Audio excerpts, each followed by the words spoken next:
So finally আমরা আমাদের important এবং মূল ভিডিওতে চলে আসছি। এই ভিডিওতে আমরা শিখব ল্যান্ডিং পেজ ডিজাইন করা এবং ল্যান্ডিং পেজ আইডিয়া জেনারেট করা। সো নতুন একটি প্রোডাক্ট যখন আমরা ডিজাইন করব সেটার জন্য আমাদের আইডিয়া জেনারেট করা লাগবে। সো একটি ওয়েবসাইট যখন আপনি তৈরি করবেন বা একটি ল্যান্ডিং পেজ তৈরি করবেন, তার মধ্যে সবথেকে ইম্পর্ট্যান্ট পার্ট হচ্ছে আইডিয়া জেনারেট করা। কারণ আমরা যদি আইডিয়া জেনারেট না করতে পারি, আমাদের দেখা যাবে অনেক বেশি টাইম লাগবে, আমরা একটা ডিজাইন বারবার চেঞ্জ করতে হবে। সো এই জন্য আমাদেরকে একটা ল্যান্ডিং পেজ তৈরি করার জন্য বা ওয়েবসাইট তৈরি করার জন্য আইডিয়া জেনারেট করা লাগবে। সো এই বিষয়টা নিয়ে আমরা একটু ডিসকাস করব। সো যখনই আমরা ল্যান্ডিং পেজ তৈরি করব, তার পূর্বে আমাদের সেই ডিজাইনটিকে নিয়ে আগে থিঙ্কিং করতে হবে আমাদের। সো আমি যদি ইজিলি বলার চেষ্টা করি, অনেকে আমরা একটি সেকশন নিয়ে একটি সেকশনের মধ্যে সবগুলো ডিজাইন করার চেষ্টা করি এবং সম্পূর্ণ সাইটটাকে আমরা একটা ডিজাইন চিন্তা করি। সো এই কারণে আমাদের মেইন প্রবলেমটা হয়। সো প্রথমত আমাদের সম্পূর্ণ সাইটটাকে নিয়ে চিন্তা করার কোনো প্রয়োজন নেই। আমাদেরকে প্রথমে থিঙ্ক করতে হবে এটি একটি সেকশন, তারপর এটি আরেকটি সেকশন, তারপর এটি আরেকটি সেকশন, তারপর এটি আরেকটি সেকশন, উপকারিতা আরেকটি সেকশন, তারপর প্রাইজিং আরেকটি সেকশন, তারপর আমাদের কাস্টমার রিভিউ আরেকটি সেকশন, তারপর এখানে অর্ডার নাও ফর্মটি আরেকটি সেকশন। সো এখানে যখন আমরা একটি ল্যান্ডিং পেজকে বিভিন্ন সেকশন বা পার্টে ভাগ করে ফেলবো, তখন আপনি দেখতে পাচ্ছেন যে খুব ইজি এবং হচ্ছে যে আমাদের ডিজাইন করতেও একদম ইজি হবে। বাট যখন আমরা সম্পূর্ণ ল্যান্ডিং পেজটাকে একটা ডিজাইন চিন্তা করার চেষ্টা করি, তখন আমরা মানে কনফিউশনে পড়ে যাই যে কিভাবে কখন কোনটা কিভাবে করব, কোন ডিজাইনটা কীভাবে করব, বাটনগুলো কীভাবে দেবো, অ্যালাইনমেন্টে অনেক প্রবলেম হয়। সো এই জন্য আপনাকে প্রথমে একটা ডিজাইনকে সেকশন ওয়াইজ এবং আলাদা আলাদা পার্ট ওয়াইজ আপনাকে সেটাকে থিঙ্কিং করতে হবে। তো এই প্রসেসটা ফলো করেই আমরা হচ্ছে যে আমাদের ল্যান্ডিং পেজগুলোকে ডিজাইন করব এবং আপনিও আপনার ল্যান্ডিং পেজগুলো এভাবে এবং ওয়েবসাইটগুলোকে এভাবে ডিজাইন ফলো করবেন।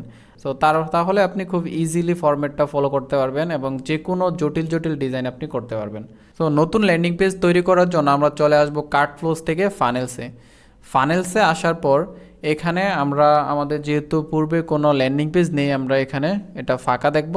সো নতুন একটি ল্যান্ডিং পেজ ক্রিয়েট করার জন্য আমরা এখান থেকে অ্যাড নিউ বা হচ্ছে যে ক্রিয়েট ফানেলসে ক্লিক করব। ক্লিক করব, এখানে অনেকগুলো ল্যান্ডিং পেজ রয়েছে যেগুলো ইন্টারন্যাশনাল বিভিন্ন প্রোডাক্ট বা হচ্ছে যে সার্ভিসের।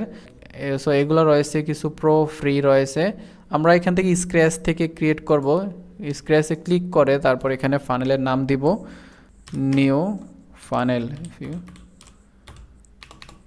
ফানেল নাম দিয়ে তারপর এখানে ডিজাইন ইউর ফানেলে ক্লিক করব। ক্লিক করার সাথে সাথে আমাদের ল্যান্ডিং পেজের ফানেলটি অ্যাড হয়ে যাবে।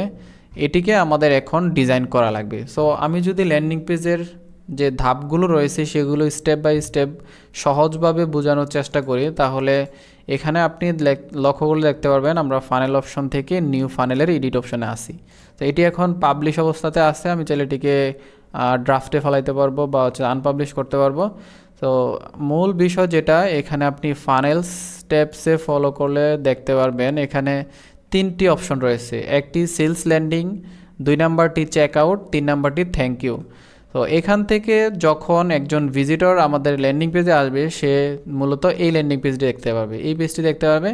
তারপর সে ওখান থেকে কোনো বাটনে ক্লিক করে আসলে সে চেক আউটে চলে আসবে। আমাদের এখান থেকে প্রোডাক্ট অ্যাড করা থাকবে। সো এখানে অবশ্য এখনও কোনো প্রোডাক্ট অ্যাড করা নেই, নো প্রোডাক্টস অ্যাসাইন দেখা যাচ্ছে। সো তারপর হচ্ছে যখন সে তার নাম, ফোন নাম্বার, অ্যাড্রেস দিয়ে কনফার্ম করবে, তখন তাকে থ্যাংক ইউ পেজে নিয়ে আসবে। সো ল্যান্ডিং পেজের ফানেলটা মূলত এভাবেই কাজ করে। স্টেপগুলা, সে ল্যান্ডিং পেজে ভিজিট করবে, তারপর চেক আউটে যাবে, তারপর থ্যাংক ইউ পেজে যাবে। তো এভাবে আপনি চাইলে এটাকে আরও অ্যাডভান্সলি এখান থেকে হচ্ছে যে ফ্লোটাকে এখানে চেঞ্জ করা যায়।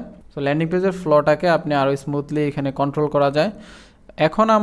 এখন প্রোডাক্ট ল্যান্ডিং পেজের ক্ষেত্রে সবাই যেটা করে, উপরের যেই ল্যান্ডিং পেজটা বা পার্টটা রয়েছে সেটাকে ডিলিট করে দেয় এবং চেক আউট যে পেজটা আছে সেটার মধ্যে ডিজাইন করে ওখান থেকে কাস্টমার নাম, ফোন অ্যাড্রেস দিয়ে থ্যাংক ইউ পেজে চলে আসে। তো একটা স্টেপ কমিয়ে দিয়েছে। তো এটাকে আমরা এখন আর দেখতেছি না, এটাও আমরা ডিলিট করে দিব।